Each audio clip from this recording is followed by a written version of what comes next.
for the August steering committee meeting for the collaborative.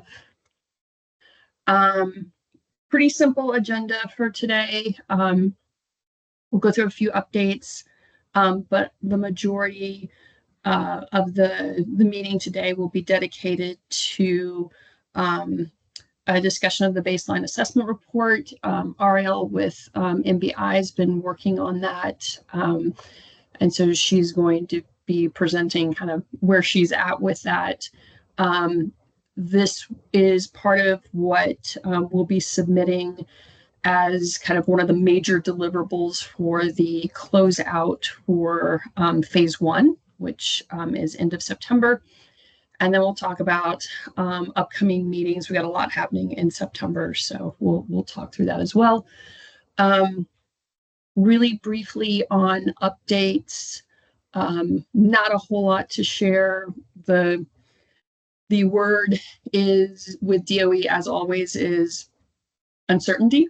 But despite that, projects moving forward. NBI is regularly communicating to DOE about the kind of the commitment and the dedication of everyone to the project and the momentum. And so they understand the importance of this and the fact that this project's moving along well and on time, despite all of that uncertainty, which is really exciting. And I don't think I have much else for updates. Ariel, can you think of anything that's really critical that we need to cover? No, I think that's basically where we're at. Cool. Well, with that, speaking of you, Ariel, I will hand it over to you to talk about the baseline assessment report. And I can stop sharing because I wasn't even sharing. Huh. All right. Well, then I don't have to stop sharing. I'll just hand it over to you. Great, thanks. And just in terms of timekeeping, how much time would you like to leave at the end to discuss kind of next steps? 10 minutes would be plenty. Oh, okay, great. Cool. So let me share my screen. Let me know if you can see this. Yeah? Okay, great. Hi, nice to see those of you I know and meet those of you I haven't yet. My name's Ariel Brenner, project manager at NBI, involved in this project and working on the baseline assessment report, which Leslie mentioned is one of our budget period one deliverables. So kind of at a high level, I see the role of this report kind of in the grand scheme of this project as kind of bridging the gap between all of the moving pieces of this project that are either already happening or coming down the pipeline. And to do that kind of by grounding all of our activities and observations and recommendations in this report in the present day conditions and circumstances of the region. So the first part of the report will really consist of documenting those observations of the existing landscape, looking both at kind of building stock data as well as regulatory and policy conditions, and then capturing the results from the survey and interviews with code officials in the region that Alum conducted and reported on in a past meeting here, and also kind of highlighting some key challenges and gaps in code development, adoption, enforcement, and implementation. Again, kind of relying heavily on the great work that Alum has been doing through their survey and interviews, and then kind of identifying how the work conducted through this project will begin to assess some of the challenges and gaps that have been identified, and laying out the work that really needs to be done that might fall outside the scope of this project as well. And kind of in line with those recommendations, looking at number 4 here, we will be kind of laying out the case for how our forthcoming deliverables will play key roles in bringing our recommendations to fruition. So looking at deliverables like the Living Implementation Guide, with which Julia will be presenting on, I think, at the next meeting, as well as the Resilient Southwest Roadmap, which Kevin presented on in the last meeting. So that's kind of the overall purpose of what this document serves. And then kind of a quick overview of what the contents of the report. It'll be broken apart into 4 sections. One looking at the physical landscape, then looking at the regulatory and political landscape, barriers to code development, compliance, and implementation, and then recommendations for the same stuff. So looking at the first section first, what I'm going to present here is kind of just a snippet of some of the data that we've been gathering and that will be presented in this report, just to give a bit of an idea of where we're going with this. In this section, we're really trying to paint a picture of where the building stock is currently at, what we're dealing with when we're thinking about writing policy for the built environment in these 2 states. So here, kind of looking at the distribution of commercial square footage throughout the 2 states. In Arizona, the most landing heavily in Maricopa County and Pima County. And then in New Mexico, the most falling around the Albuquerque and Santa Fe areas. And then on the residential side, we see kind of a very similar distribution. Also looking at the age of construction, looking at Arizona first, kind of the majority of the area of the building stock, both on the commercial and residential sides, as you see, were built after 1970, with 2000 to 2012 having kind of the highest building activity by square footage, accounting for nearly 30% of the statewide area or square footage area. And on the commercial side, significant portion of that comprising warehouse space on the residential side, pretty heavily dominated by single family. Before 1970, the percentage of total square footage built is relatively small. And on the residential side, we also see that there's kind of a consistent presence of multifamily and mobile homes, particularly from the 1970s onward. And then in New Mexico, on the commercial side, the 1980s and 2000s decades were kind of peak decade for commercial construction, with warehouses, office spaces, retail spaces kind of holding the highest share of square footage across time. And then on the residential side, kind of seeing construction grow pretty steadily through the 2000s. With, again, single family detached homes dominating pretty heavily.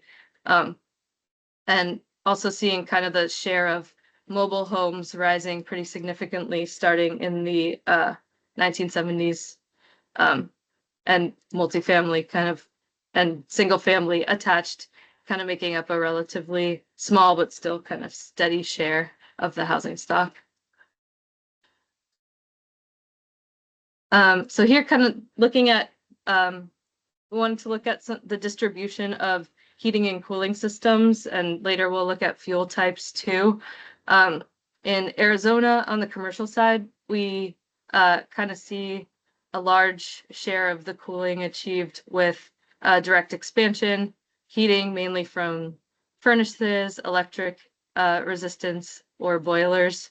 And on the residential side, we see mostly either central AC or ducted heating, or ducted heat pumps. And the story is similar in New Mexico on the commercial side. And on the residential side, we tend to see a much smaller share of heat pumps, both for heating and cooling, compared to Arizona.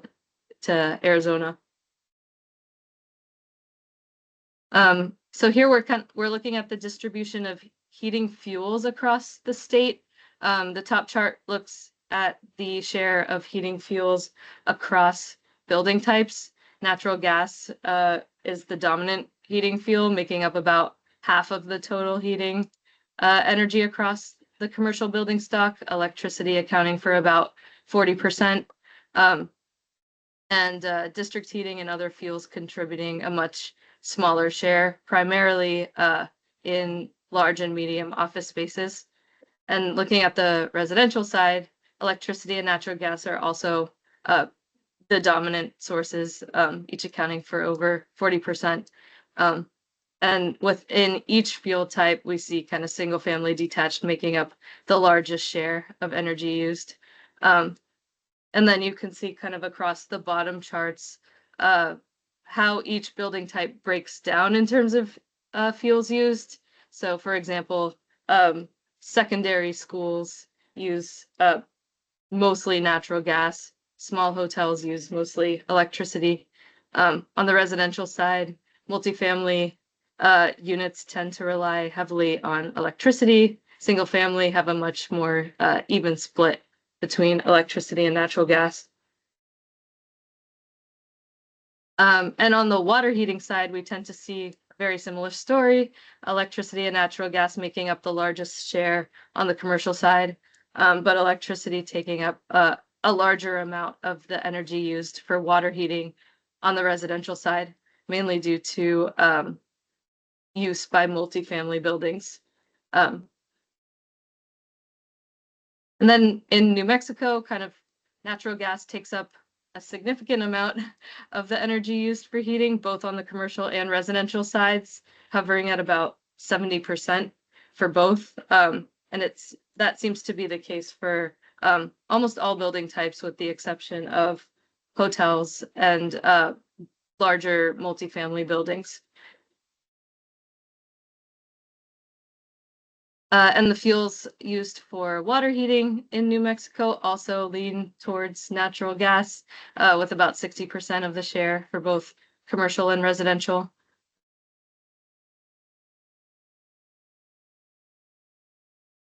And then kind of we wanted to pull some data kind of considering some of the passive strategy standpoints that we're considering in the context of our code provisions.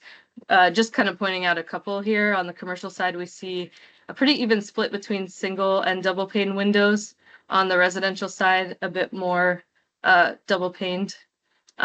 Commercial buildings also tend not to incorporate low E reflectance characteristics. And also whether or not storm windows are included in residential buildings. We also see pretty dramatic no. And yeah, very similar story we're seeing in New Mexico as well.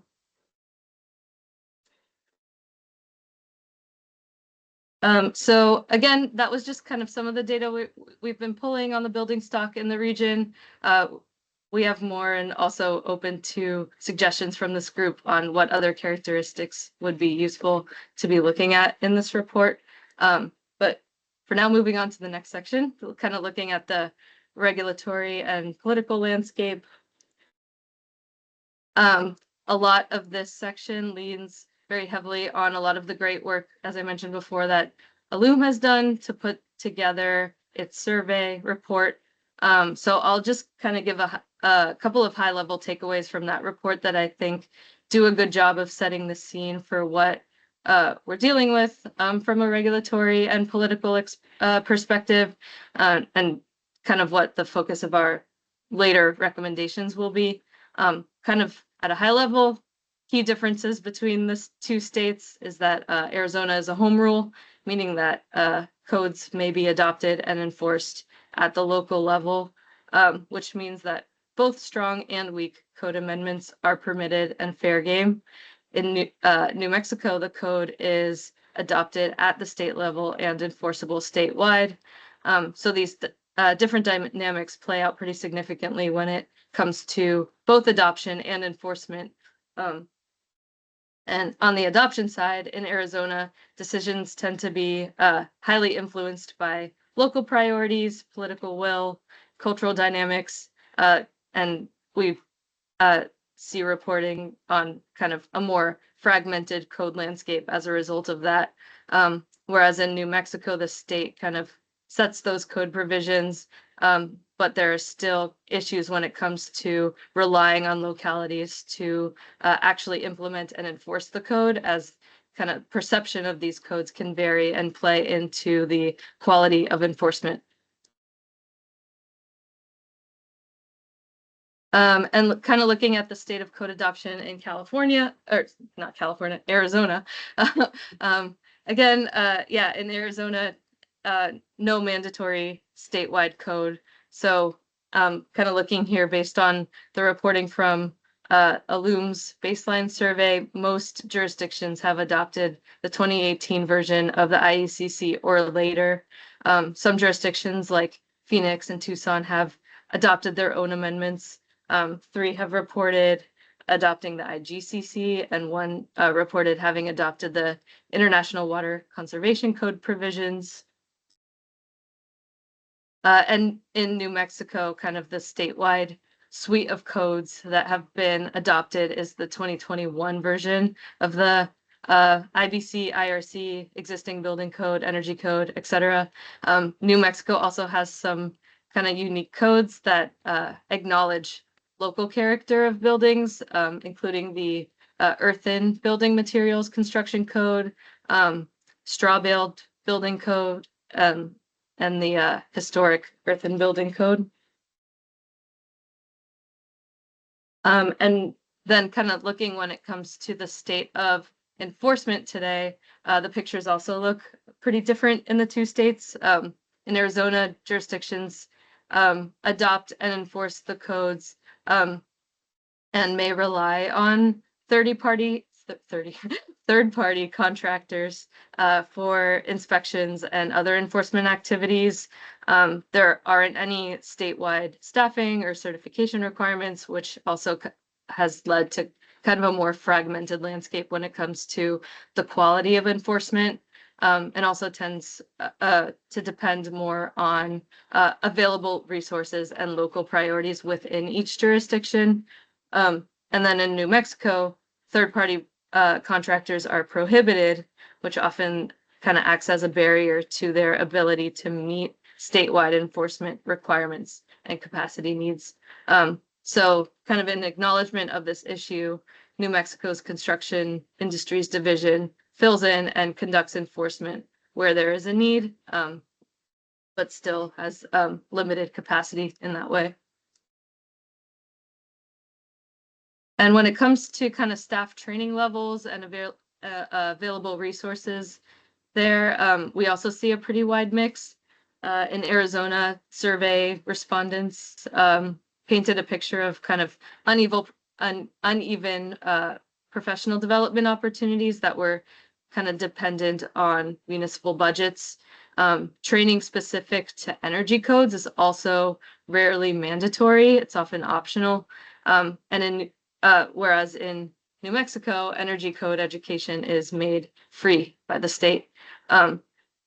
Commonly cited trainings were from ASBO, ICC, EduCode, and others reported using kind of self-study books where there were more limited budgets for in-person and virtual trainings. And now kind of digging into some of the barriers and needs articulated by jurisdictions. Again, this heavily pulls from a great deal from Illum's survey. But here I kind of look at 3 categories of barriers: barriers to code development and adoption, barriers to implementation and enforcement, and then kind of broader educational needs. So I'll run through these hopefully relatively quickly through these slides because they were pretty well covered in Illum's presentation in a past meeting, but kind of at a high level. Barriers to code development and adoption kind of fell into 5 categories. That was costs to adopt, resistance from stakeholders, political dynamics and priorities, limited building department staff capacity, and then the complexity associated with energy codes. Cost had a lot to do with cost to training, purchasing code books, time associated with learning about the new provisions. Stakeholders also tended to articulate concern about increasing construction costs and housing affordability, as well as kind of perception that efficiency requirements go beyond the priority of codes to address life safety. From a political standpoint, adoption in Arizona relies heavily on local motivations to pursue sustainability and climate goals. In New Mexico, there's sometimes a perception of overregulation on the part of the state, adopting more stringent code provisions, and limited capacity and complexity of building codes often adds extra burden, especially to smaller jurisdictions that do not have the time or capacity to develop an expertise around energy codes, which leads to discrepancies in implementation. And then when it comes to enforcement, jurisdictions reported kind of 4 key buckets of barriers: compliance challenges, meaning mainly that the complexity associated with energy code tends to lead to misunderstandings of what provisions mean or how they should be enforced.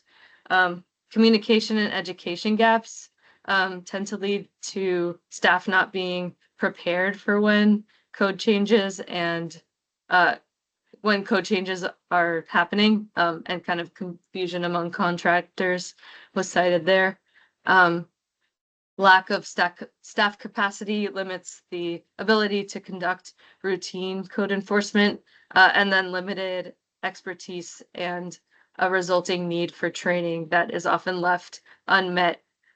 Here, jurisdictions articulated a need for clear and accessible training and education to help realize inspections that are conducted on a more consistent level. And in New Mexico, circuit riders help to kind of bridge that gap in staff capacity, but that was also described as still being pretty limited in the region.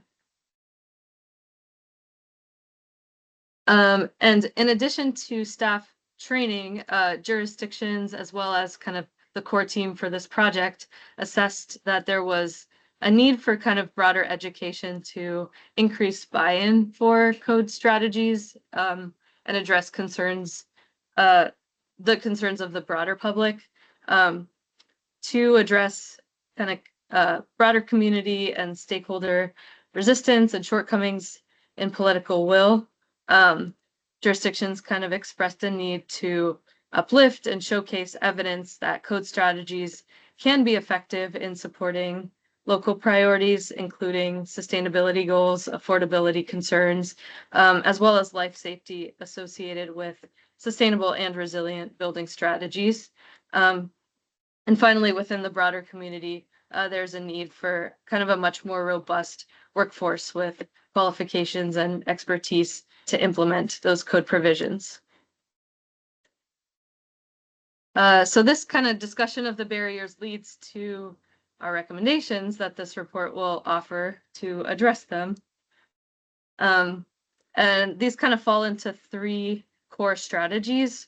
One is to articulate the vision and role of codes to increase buy-in, then kind of develop resources to increase adoption and implementation, and then identify needs beyond the scope of this project to continue to build out a more robust network and landscape to adopt and implement the code measures and policies identified as part of this project. So I want to take just kind of a brief step back to kind of contextualize the code development within this project within kind of the broader policy, training, and implementation landscape. This is kind of a view of the main deliverables, some of the main deliverables coming out of this project. And this section on recommendations will begin to lay out how each of these will begin to fulfill some of the needs articulated by jurisdictions and captured in this report. Yeah, we as a group have spent a lot of time going through the first one, the Regional Resilience Code, so I'm going to focus mostly on the other two here, the Living Implementation Guide and the Roadmap. At a high level, the Living Implementation Guide will be kind of a website that acts as a repository of resources for people and jurisdictions looking for support and resources on code and policy adoption and implementation. I'll dig into that in a little more detail in a moment. And then on the roadmap side, the intent here is really to articulate the end goals of some of the measures we're laying out and where we're hoping they will lead to in the long term, and identify kind of the areas where code is most suited to pursuing those goals, and then where other non-code based policies may fill some of the gaps. And in all of these deliverables, both kind of the code and non-code strategies, our intent is to kind of keep an eye towards ensuring that the strategies we're laying out are equitable and accessible. So kind of here considering the proposals through the framework that the EAP has formulated, considering rural and residential perspectives, affordability, durability, and maintenance, accessibility and feasibility, site sustainability and systems scalability, and making kind of alternative means and methods achievable as well. These are kind of the priorities that the EAP has set as the framework for assessing a lot of these. So these needs will kind of be articulated in the roadmap and in this assessment report, and should also kind of be captured when making the case for the policies that we are putting forward to the broader community. So now kind of looking at those kind of three buckets of recommendations, first being the articulating the vision and role of codes. So this is really where we're seeing the roadmap playing a key role. First, it's kind of important to have a clear articulation of the goals to increase buy-in from code officials, community members, and others, and to highlight kind of the important role that various audiences can play in reaching the higher level goals that the roadmap is going to be laying out.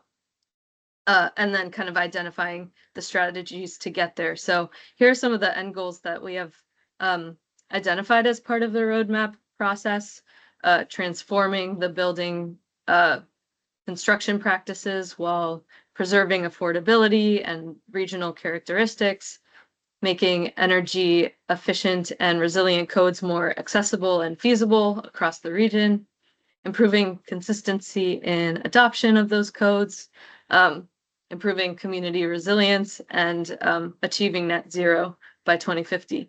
And then the intent here is, as Kevin kind of laid out in a past presentation, to kind of look at the wide array of policy strategies that exist to pursue these goals, both on the code pathways front, but also in other documents like zoning and planning, community action plans, and others kind of laid out on this slide.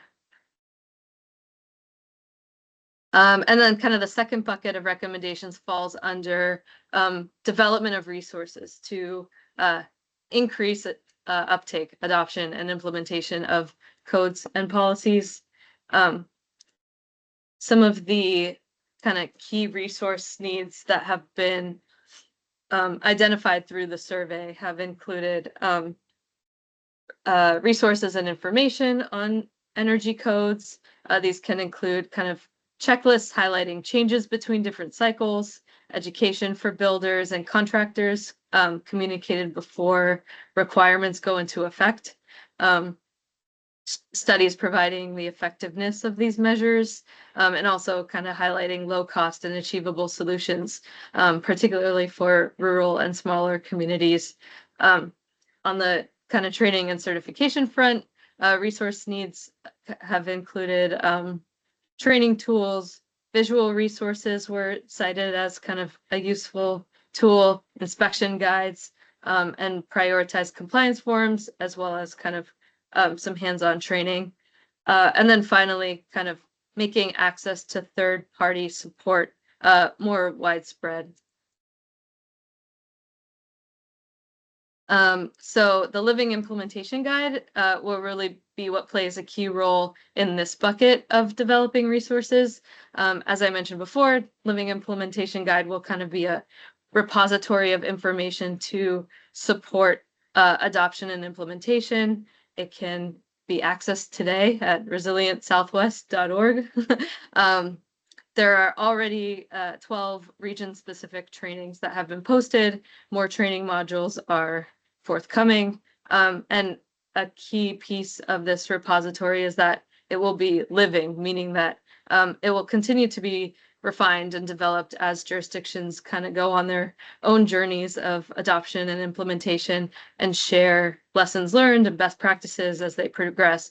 And with that feedback, these resources can continue to be updated and reflect those learnings. And in addressing some of these resource needs captured a few slides ago, Julia, who's leading the development of this piece, will be presenting on this in more detail at the next steering committee meeting, but wanted to just provide a bit of a high-level preview of what you might see there, which is really that many of the resources will essentially center around three core audiences: the general public, addressed through kind of marketing and communication engagement, industry addressed through education and training, and then building departments addressed through technical resources and compliance support. And you can kind of see here a running list of what those resources will likely turn into to address the kind of concerns and resource needs we've been hearing about.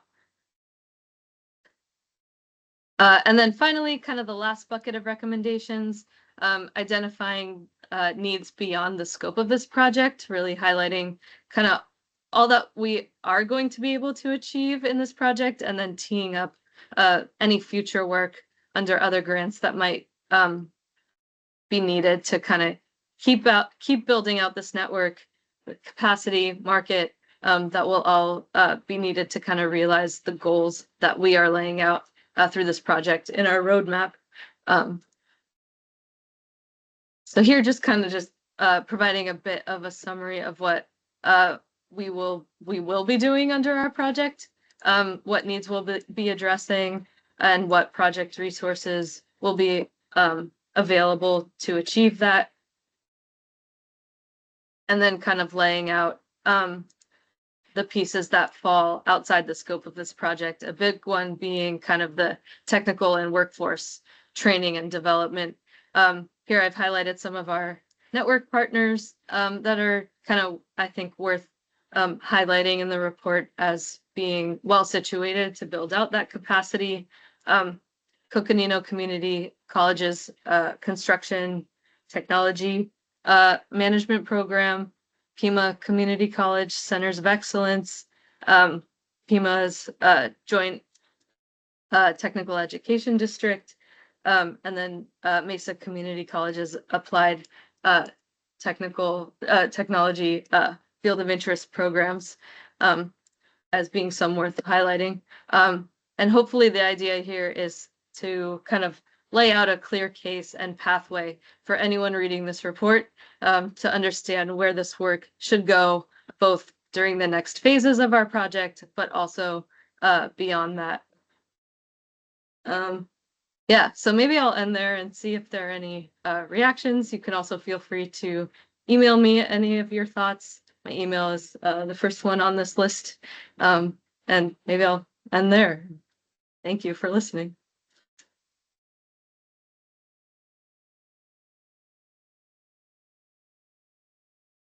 Thank you, Ariel. That was fantastic. So yeah, folks, any comments, any thoughts, any requests for additional data or clarification of what data is in there? This is Chris from the city of Mesa. Just to update your list there, Mesa is anticipating adopting all the 24 codes by January 1st. On Monday, latest Tuesday, but I'm submitting them to our IT department on Monday, our draft codes will go out live. Oh, wow. So I thought I would update you on your list there. Yeah, thank you. Really appreciate that. And you'll see what was Yes. adopted and what was not regarding the energy code. One of the key takeaways, which seems to be the thing that has multiple jurisdictions have removed from the IECC, was the requirement for automatic switches, interior and exterior. With the basis or the thought process that a lot of owners of homes already remove those, especially if you have any type of Wi-Fi system. They're already changing those out. And and then there was some safety concerns too regarding having those. Sometimes, when you're stuck in a room or an unfamiliar area and you're trying to figure out either one where the timer is or where the motion sensor is to activate to get out. So those were some of the concerns we had with it, and it aligns with other jurisdictions on those particular energy saving things. So I just wanted to, that was the only big ticket item. The rest of them we pretty much adopted. Oh, interesting. Yeah, that's great. Thank you. And yeah, looking forward to reviewing it, I guess, next week when they're published. So that was all I had for you. Yeah, thanks. That's great.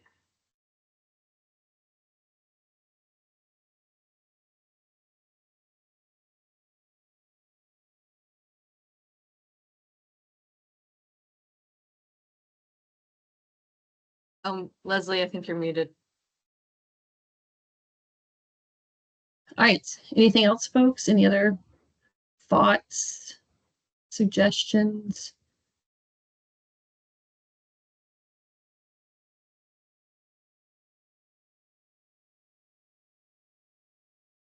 Pretty quiet group today. So Ariel will, we can circulate the slides.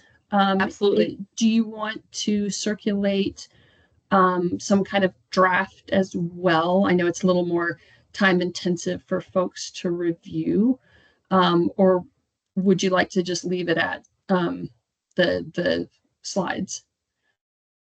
I think let's leave it at the slides for now, and then I think that kind of lays out the framework that I'm trying to go with. And if anyone has kind of thoughts and high level input, I think the contents of these slides will be kind of capture the direction that the report will be going in. Right. Awesome. So we'll definitely get that out to everyone after the call today. So if anything else occurs to you, feel free to send it to me and I can pass it along to Ariel or send it directly to her. This is, still in refinement, and it was not going to be submitted to DOE until, the end of September. So there's definitely room for adding to or adjusting here. So, all right. Anything else, Ariel, you want to say or ask? No, just appreciate everyone's attention and feedback. Thank you. All right. Well, I am going to switch back over. So hopefully this time I am sharing. Can folks see that?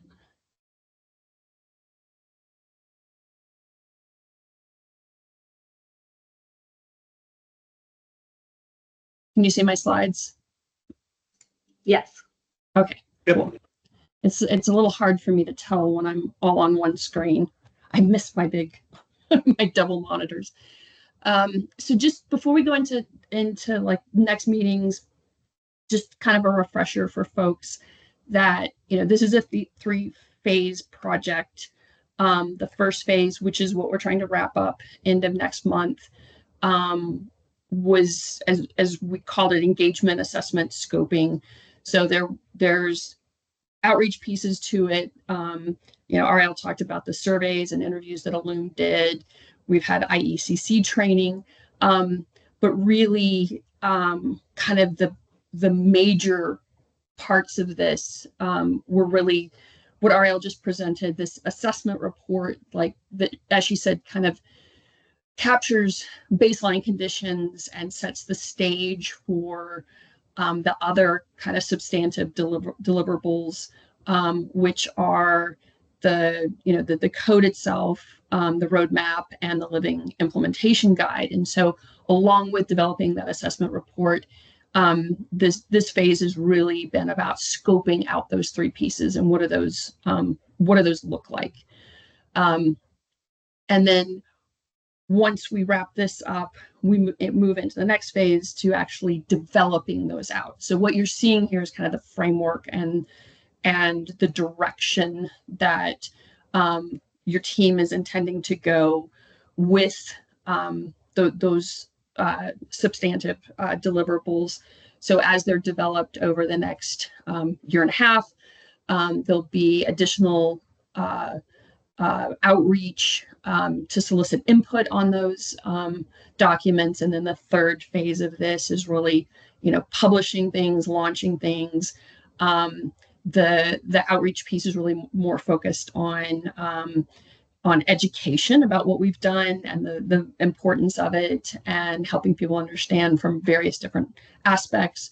And then also another round of training, energy code focus, but bringing in this code as well, and on top of that, certification opportunities. So just as a reminder, kind of this is the trajectory of this project. So you've just seen where the baseline assessment report's headed. The next steering committee meeting is going to be really key, because even though you've seen various pieces of it, MBI and Julia with IES are going to bring back kind of the scope, the framework for each of those three core pieces: the Regional Resilience Code, the roadmap, and the Living Implementation Guide. And this one we're going to adjust to just be the jurisdictions. Everybody on this call that is not a jurisdictional representative is on the core team, because they're doing the work on our behalf. And they've already seen these scopes, these frameworks, if they're not developing them directly. And we're getting those out and circulated to the core team for the first round of input. And we really wanted to make sure, since the jurisdictions are ultimately the end users of these resources, to give you just your own space to see the direction that this is all going before it gets submitted to DOE, and before we say, hey, this is what we're going to be doing, this is what it's going to look like. So that's a really, really important meeting. I encourage you all to attend. Feel free to bring others from your jurisdiction that you want to see that scope and framework, again, before it gets submitted to Department of Energy. And then in October, we'll talk a bit about the transition from phase 1 to phase 2. Some of that's going to depend on things that are still a little uncertain on DOE's part. They've had some staffing transitions and a few things over the last month that we're still trying to sort out what that transition is going to look like. We'll have a planning session with the core team in September, and so hopefully we'll have a much clearer sense and roadmap for how we move from this kind of scoping assessment phase into actually developing the materials. One thing I do want to flag for you is for the second phase, and that's budget period 2, that's BP1 and BP2 is the technical DOE term for the phases. But the first kind of deliverable we have for the second phase for budget period 2 our virtual engagement sessions on the baseline assessment report. And one of the things that we've discussed, because this so clearly lays the groundwork for why we're doing what we're doing, and we'll reach out to all of you individually, but we'd like to offer the opportunity for each of you as jurisdictions to have your own focused engagement session on kind of the baseline assessment report. We can try to do them all individually, or we can try to do them in groups of a couple of cities, depending on what works for you best. The thinking is you may want to bring others in from your department that maybe haven't had exposure to this, or maybe other departments, so that we can start laying the groundwork for what we're doing and why. But we'll reach out a little later, but that would be kind of October, December timeframe. One of the last sets of deliverables for budget period 1, phase 1, in addition to the assessment report and the scopes for the code and the roadmap and the implementation guide, are both community engagement sessions and some additional energy code training. I sent out to you all the flyers and information on the community engagement sessions. I'm going to put it in again in the chat really quick. Please send those out to your stakeholders, certainly the general public ones. We wanted to make sure that your constituents, your stakeholders, the people that you feel in your community are really interested in this, are able to attend.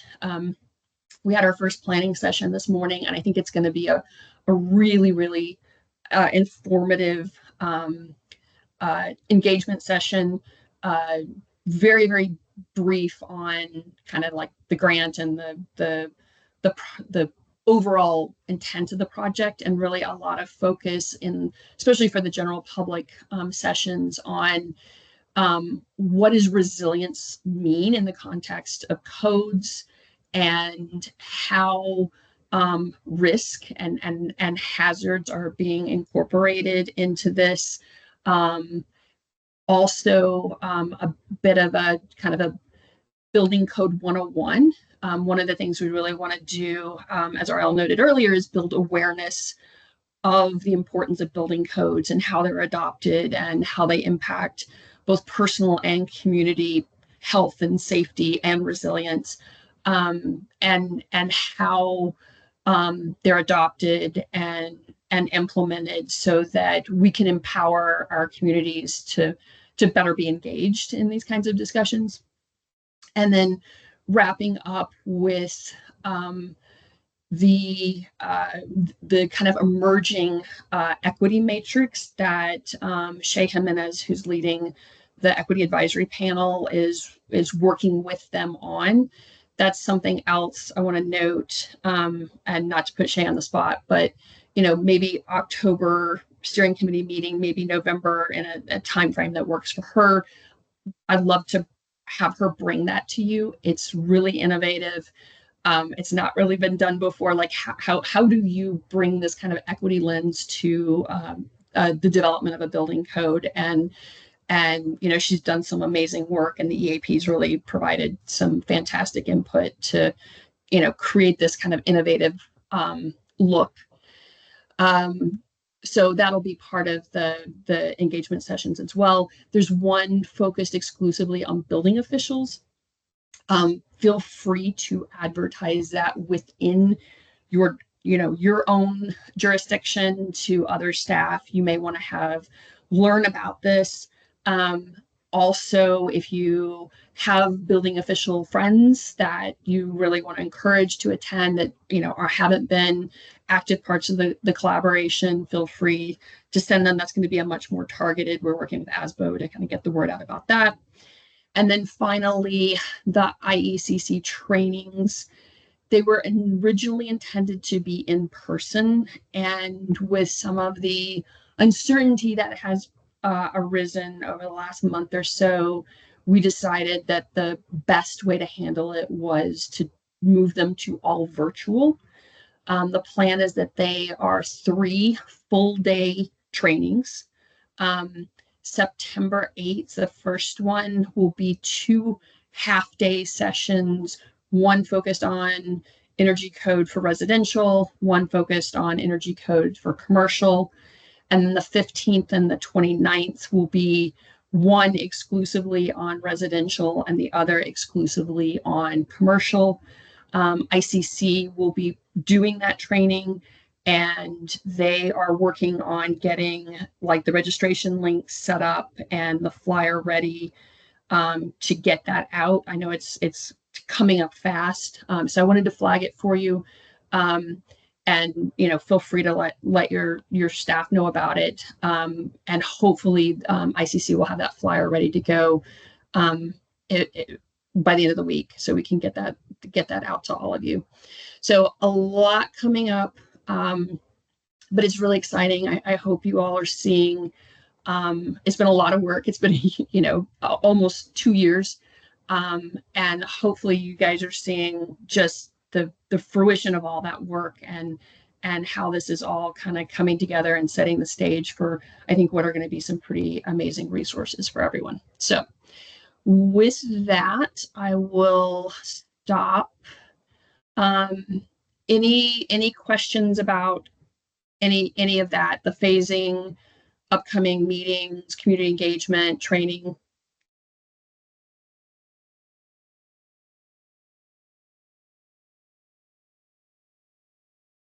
All right. Well, if that is the case, and feel free afterwards, again, if you have questions or you want more information, just email me directly, and I'd be happy to get you what you need. But if there are no questions, I can give you back 6 minutes of your day. So thank you all for your time, and have a good rest of your week. Thanks, Leslie. Thank you.